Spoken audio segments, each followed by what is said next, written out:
Il s'agit d'une série de tableaux en acier laqué qui contiennent des niveaux à bulles, des fioles de niveaux à bulles, circulaires et rectangulaires, qui sont incrustés en façade et sur champ de chaque tableau. Ce sont des monochromes la plupart du temps, qui sont quand même une sorte de point absolu, d'une idée de sublime, par exemple, d'accomplissement ultime de la pratique artistique. Ça me paraît une très bonne métaphore de ce que finalement beaucoup de gens recherchent, c'est-à-dire un équilibre quotidiennement contrarié par de nombreux facteurs qui sont tant intrinsèques, relatifs à l'identité, qu'extérieurs, l'organisation sociale, la question du travail, des moyens d'existence, de subsistance, l'écart entre nos souhaits, nos objectifs, fantasmes peut-être, et la réalité de ce que chacun vit. Et plus cet écart est important, plus la difficulté d'exister, à mon avis, est importante. Et donc, c'est ce genre de choses que j'essaye d'exprimer, de traduire à travers l'emploi de cette petite fiole de niveau à bulles. L'œuvre que j'avais proposée pour le 1% artistique lié à la Maison de la Consommation de l'Environnement à Rennes. Il consiste donc en une sphère en acier inoxydable polymiroir de 118 cm de diamètre, équipée d'un niveau à bulles circulaire.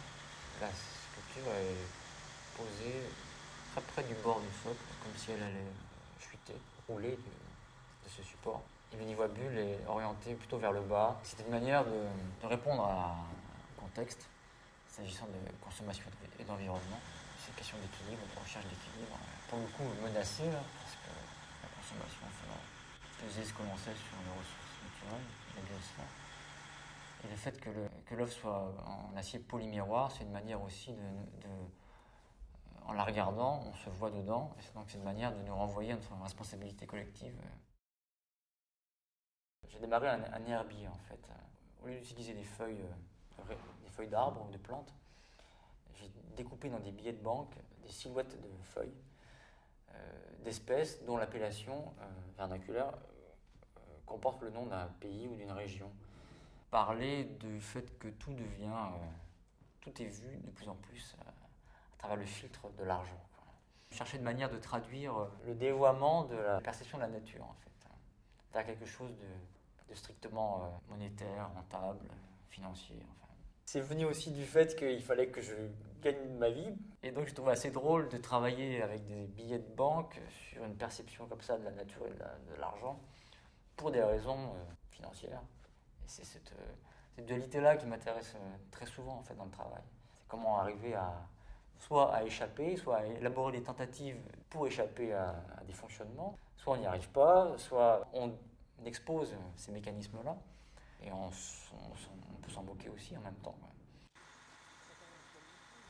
L'organisation des sociétés contemporaines déshumanise de plus en plus la question de l'être, son rapport au monde et au temps. Et pour exprimer ça, il me semble plus approprié, pertinent et logique de passer par des process qui se rapprochent des productions industrielles, de par justement la neutralité première, qui est apparente en fait, en tout cas, et de manière à donner plus de force aux propos plus profonds des œuvres. Ça permet d'être en contact avec des gens qui sont hors du milieu artistique, donc d'apprendre beaucoup de choses de leur part, et d'apprendre aussi de mon côté à m'adapter. Ce que je trouve assez oxygénant par rapport au circuit artistique où les choses sont quand même très balisées, assez restreintes, c'est un petit milieu. Et enfin, je trouve salutaire de travailler comme ça.